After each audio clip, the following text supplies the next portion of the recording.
আমরা পরীক্ষা দিলেই ফেল করি। আর ফেল করবো না কেন? আমরা তো পড়ার সময় পাই না।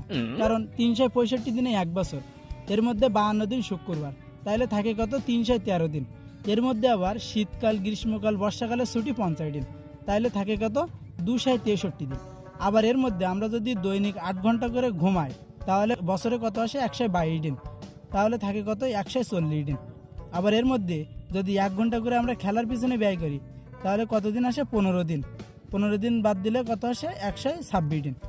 এর মধ্যে যদি 2 ঘন্টা করে খাওয়ার, গোসল করার পিছনে ব্যয় করি, তাহলে 30 দিন চলে যায়, তাহলে থাকে কত? 96 দিন।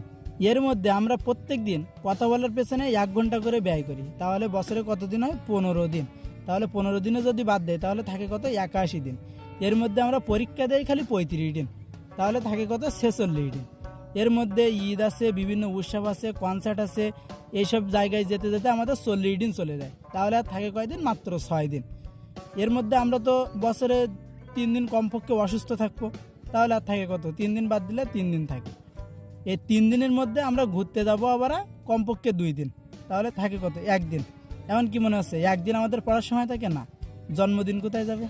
আমরা তো জন্মদিন পালন করবো নাকি? তার মানে জন্মদিনেও 1 দিন চলে যায়, তার মানে আমাদের পড়ার সময় পায় না। তো তাহলে আমরা পরীক্ষায় ফেল করবো না কেন? এই জন্য আমরা পড়ার সময় পাই না বলে পরীক্ষায় ফেল করবো, ঠিক আছে?